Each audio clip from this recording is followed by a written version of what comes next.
places around the world that call to travelers in a deeper way. For some, that calling is to a place we come from, but have never been. For me, the fatherland is Italy, southern Italy to be exact, in a region called Calabria. So when my daughter Lauren was allowed to pick a family trip for her high school graduation gift and chose the exact opposite end of Italy from where the Aiellos come from, we knew that ancestral calling to the toe of the boot would have to wait, and started our adventure touching down in Milan. After 12 hours of wonderful air travel from Los Angeles, we're gonna work our way through the airport now. This journey will take us into the foothills of the Italian Alps to Lake Como, to wander the streets of Bellagio, Tight fit. and tour the lake by private boat. Absolutely beautiful, the town of Verona. We'll slip through the waterways of Venice and take an early morning stroll before this island city wakes. Good way to get a lay of the land and explore without the crowds.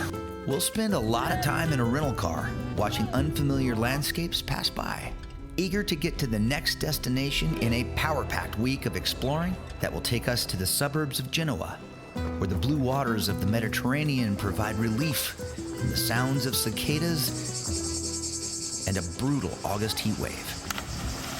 And even though a vacation like this is a lot of work in itself, there are always moments where things slow down. When a view stops you cold. That's way worth the €5. Or when laughter cannot be contained. That makes sharing time like this together in a place like northern Italy something to be treasured long after the return trip home. Seeing this up here is a great thing. Teaching the lessons of appreciation and discovering new places isn't going to be easy. But Italy has a way of catching your eye and imaginations if you're ready to let it in. Oh, io voglio, per favore. When you travel, the world becomes a smaller place. Pretty incredible stuff. When you explore with friends like mine that are outdoor cinematographers, destinations definitely come to life.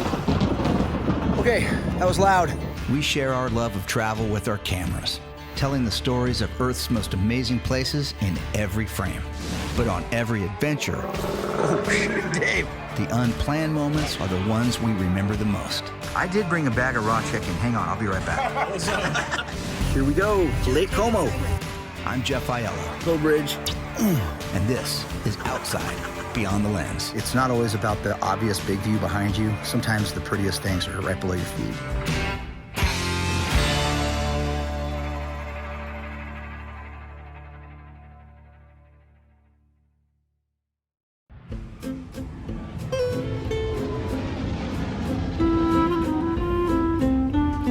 It seems so surreal to finally be on the ground in Italy, the land from which my father's side of the family comes from after years of dreaming about making my first trip here, home. I saved this one for a family adventure, leaving Zach and David behind, but excited to share this 8-day road trip through northern Italy with Jill, Lauren, and Jet. After an almost uneventful series of flights to get to Milan, we are in the rental car now, headed north for the 1-hour drive to spectacular Lake Como. If the lack of sleep and 13 hours of air travel overnight sounds exhausting, then driving along the western shoreline of Lake Como is the adrenaline boost we all need. The shockingly narrow roads, colorful villages, and glimpses of the massive lake mixed with daredevil pedestrian foot traffic keeps both hands firmly on the wheel and most of my dulled senses as sharp as is possible in our current state of awareness.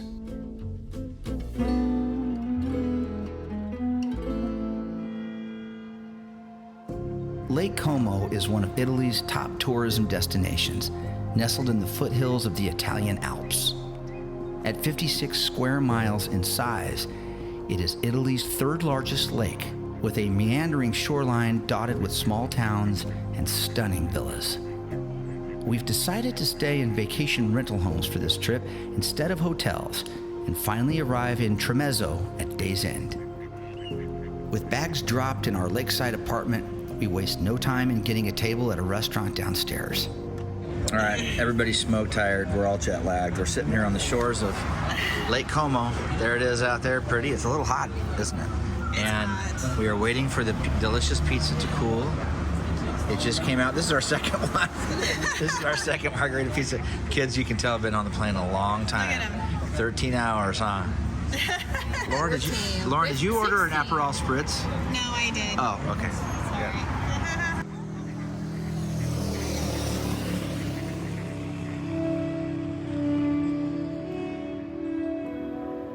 With the hot August sun finally slipping from the sky and the troops crashed out on the couch, early evening settles over the Alps as pastel colors paint soft frames of Lake Como in the changing light.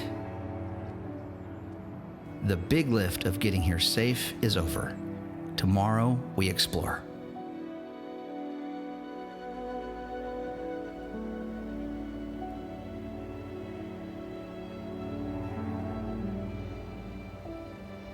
Morning brings anticipation of waking up somewhere new.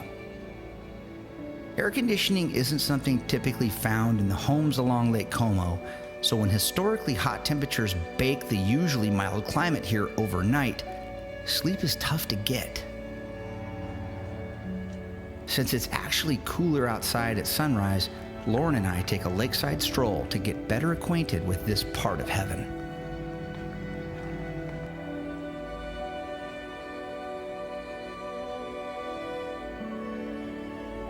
A walk along the shoreline in Tremezzo gives us a look at life on the lake before the world wakes up, and the bustle of activity sure to follow.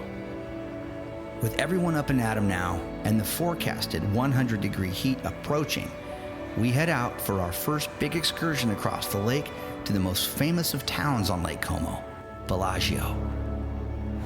All right, so now we are headed to the town of Bellagio, which is sort of the peninsula that makes the Y-shaped of Lake Como. And we're gonna look for a water taxi and take a little ride across from Tremezzo, where we're staying, across the lake over to Bellagio, which is supposed to have great shopping, great food, sort of known for risotto, which is cool, because who doesn't like risotto? Team Aiello is behind me, doing pretty good.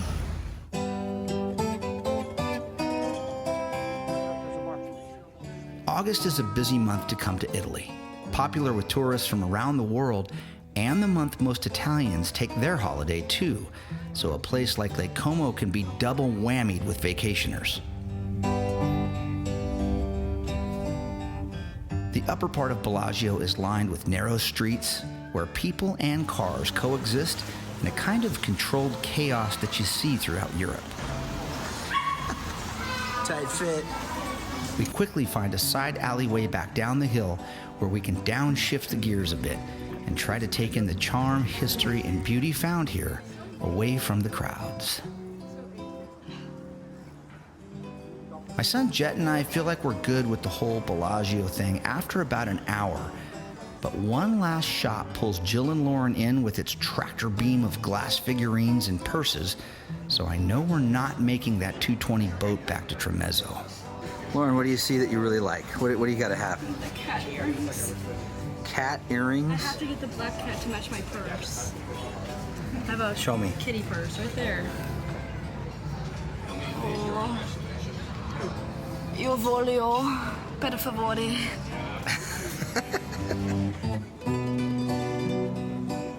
The water taxis run non-stop in and out of Bellagio, so catching the next boat isn't going to be a problem. Lake Como is a beautiful place to visit, and already I can see that planning more than 2 full days here is highly recommended to give yourself a chance to really settle into the experience of this magical place.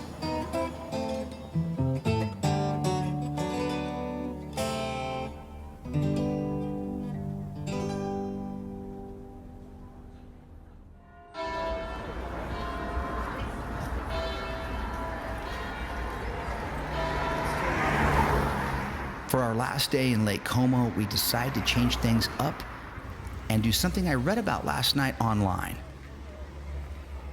We're boat people, and Lake Como has boats. I found a place to rent our own boat for a few hours to take a tour of the lake on our terms, away from the crowds and sardine-packed ferries. Buongiorno. Yes, it did come with some risks, like walking the 2 miles from Tremezzo to find the boat rental place. But the bakeries and cafes along the way balanced out the brief bursts of sheer terror walking along the SS 340. Okay, so this is kind of the way I like to see lakes. On our own private boat, we just chartered a nice little, looks like a 16-foot little center console boat we're taking out right now.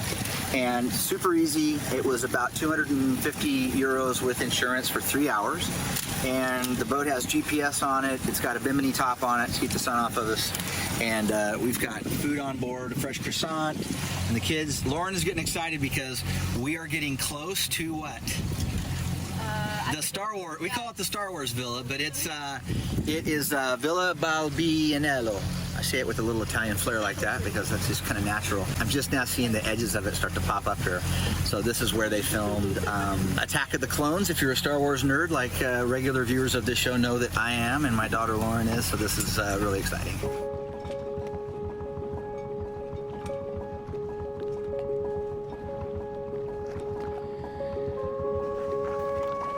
Villa Balbianello is one of the most striking estates on all of Lake Como. It sits on the point of a peninsula near the town of Lino in the Lombardy region of Italy.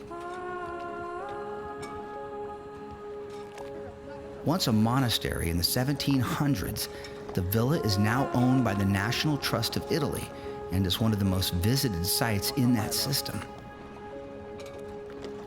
Tourism to Villa Balbianello exploded after its famous terraced gardens and exteriors were used as a backdrop in Star Wars: Attack of the Clones, where Anakin Skywalker steals a kiss from Padme Amidala, overlooking the placid waters of the lake. The villa was also featured in the James Bond film Casino Royale, where an injured 007 rested up before leaving on another mission. Having our own boat gives us a chance to spend time below the villa, reliving scenes from our favorite movies, as well as a quick stop on land to tour the grounds on foot for a dream come true experience we'll never forget. Lake Como is massive, so the 3-hour rental period is just long enough to tour the middle regions of the lake. It's a fun way to see some of the lakeside villas up close and to cruise by picturesque towns like Varenna. Varenna sits like an artist's painting, its colored structures reflecting in the calm morning waters of Lake Como, nestled below steep hillsides that stretch to the distant Italian Alps. Our tour of the lake is perfect. The intimacy of spending time like this, as a family, in a way we're accustomed to back home, temporarily allows us to forget that we're tourists here, as we enjoy the true essence of what makes Lake Como a must-see Italian destination. There's not big fish in this lake. In this lake? No, there's no sharks. Jet, it's gonna take forever for you to sweat. What is that, Jet? Why did you jump like With Lake Como and the Alps slowly shrinking in the distance, we head to our next stop to one of Italy's most iconic cities, Venice. Driving in cities and towns in Italy is an entirely different experience. Short and intense bursts of terror, narrow streets, mixed in with a non-stop onslaught of aggressive moped riders buzzing like angry murder hornets around your head, will test even the most skilled drivers and even tempers. Nevertheless, about 4 hours after leaving Lake Como, we arrive at a parking garage on the outskirts of Venice to hop on a water taxi and try and find our vacation rental in this maze of canals, humanity, and red tile roofing. To get to Venice, if you rent a car, you have to do this. Right, Jet? Yeah. Park in the parking garages here. We've got a ton of parking out here. We're in the Tranchetto parking. Always a lot of availability. You can reserve parking in Venice before you come. We just decided to do the first come, first serve thing. Plenty of spaces here. Now we're gonna unpack. We're gonna go over to the people mover, which you can kind of see right behind me right there. That'll take us into Venice. We'll get onto a water taxi and get to our destination. Where driving can be hit or miss depending on where you are, parking in Italy is a straight-up nightmare, consistently. Spaces are laughably small and difficult to navigate. Okay, let me move this stuff out of the way. Put that down there. We're not gonna bring that. We're just bringing what we need into Venice. All right, we got our bags. Just got our bags all out. That's kind of what I put her too close. We figure out the ticketing system for the water taxis and climb aboard. COVID protocols were still in effect when we took this trip, but have since relaxed. After landing on the waterfront near St. Mark's Square in the heart of Venice, we found it confusing and fairly overwhelming to understand which water taxi to get on next, since we weren't really sure where we were going. It cost a little more, but the ticket was to go straight to a private charter boat, which there are many. Show the skipper the address to our apartment, hand him 60 euros, and sit back to enjoy the ride.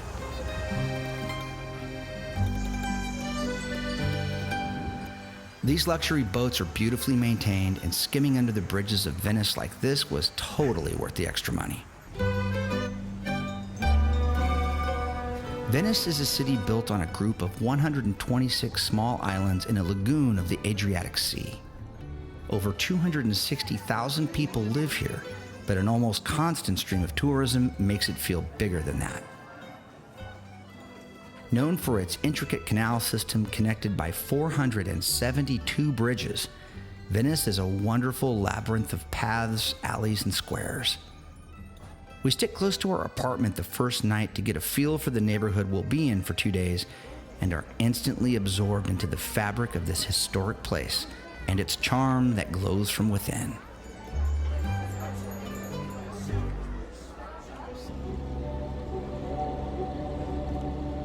The energy of Venice at night is replaced with an almost eerie calm at daybreak. This is not a city of morning people, and for me that's fine, because walking these quiet streets before anyone wakes up is an opportunity to understand Venice before it's had a chance to put its makeup on. The natural beauty and symmetry here, where canals and bridges and colors and time worn on these walls all combine into frames that now wait to be captured without the parade of distractions soon to come. You cannot come to Venice and not visit St. Mark's Square. The GPS on our phones guide us through a maze of humanity, shops, a pickpocket from Senegal, and a slew of eateries.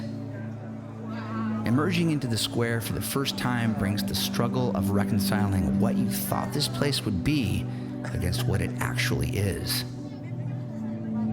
I had grossly underestimated its size. With an afternoon thunderstorm beginning to hit, we head back out to the waterfront to grab a boat back to the apartment. Our time in Venice was short, and I personally fell in love with this place, so coming back for an extended stay is definitely on my new list of travel things to do. Like a lot of vacations planned for Italy, we planned too much, with big drive days and an even bigger map of destinations to hit. We're back on the autostrada now, headed all the way across the country to the west coast of Italy, just south of Genoa on the Italian Riviera. This poke took nearly 5 hours, but was an easy drive through the agricultural belt of Italy and into the northern reaches of Tuscany.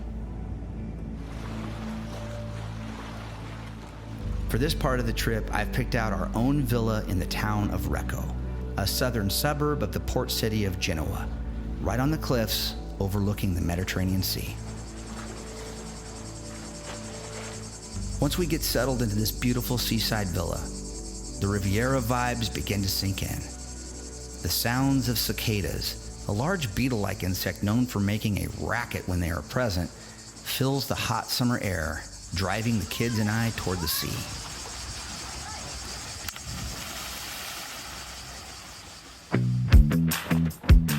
The coastline south of Genoa is almost too breathtaking to describe with words. Seaside tourism towns like Como cater to the international visitors and Italians alike. In the hills above, winding roads lead to mountaintop towns like San Lorenzo della Costa, watching over the Mediterranean, and larger cities like Rapallo below. It's on this route we find ourselves now, headed to a place I've always wanted to visit along this section of the Italian Riviera, the picture postcard perfect Portofino. I will leave this warning for you now. There are several ways to get to Portofino, and driving there is probably the last way I'd choose again. The wait for the ferry was too long for us, and private boat charters were sold out. So, short of parachuting in, we took the more dangerous option of driving ourselves. How are you gonna get I'm gonna figure this out. Driving into Portofino is not for the faint of heart. Parking in Portofino is not for the skinny? not for a larger guy like myself.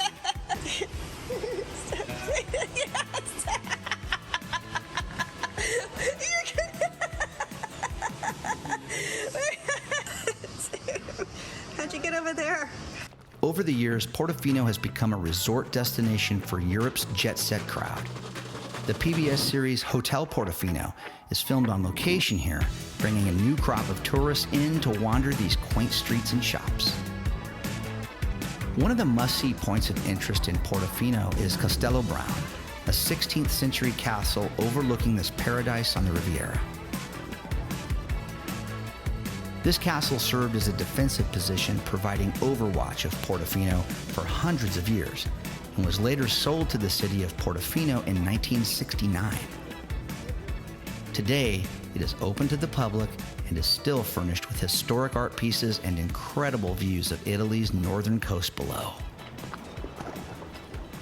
Today, mega yachts and small fishing boats share the pristine harbor as visitors stroll the waterfront, bringing the summertime energy of Portofino to life.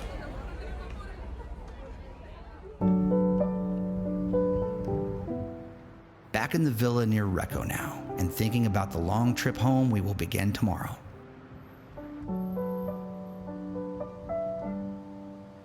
Travel to Italy was a reward for Lauren and the hard work she put into her high school years.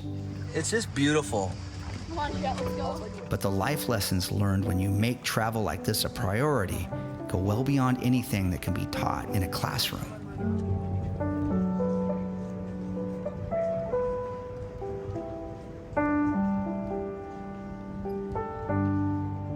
Travel, exploring, venturing out beyond what you know, brings each of us lifelong learning and appreciation of other places and the people that live there.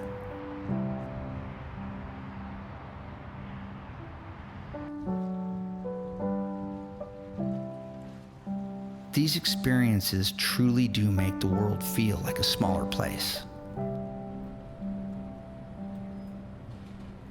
Capturing the memories and experiences of a trip like this in camera not only documents the journey to enjoy later, but it just might also inspire future generations, ones you may never get the chance to meet, to follow in the footsteps of a legacy of travel, connecting families to their roots and a better understanding of where we all come from. A connection that will always help guide us to where life's journey takes us next.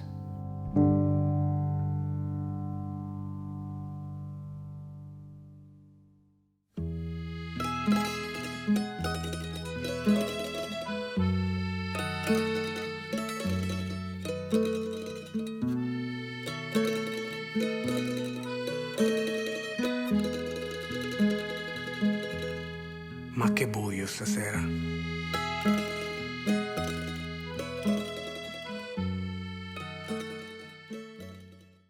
Production funding for Outside Beyond the Lens provided by Visit Fresno County. Nature, diversity, found in the heart of California's Central Valley. From Fresno and Clovis, you can drive to 3 nearby national parks. By Hedrick Chevrolet. Hedrick Chevrolet is proud to support the spirit of travel in each of us. Every journey has a first step. Adventures start here. by Advanced Beverage Company, serving Bakersfield and Kern County for over 50 years. From our family to yours, supporting Valley PBS and the wonders of travel. By the Penstar Group, promoting opportunity and growth for collaboration and partnerships for the future. By Hodges Inc., battery storage systems. Would you rather invest in the power company's infrastructure or your own? And by Visit Yosemite Madera County, California's gateway to Yosemite National Park. Explore the outdoor magic of Madera County and be inspired to discover more.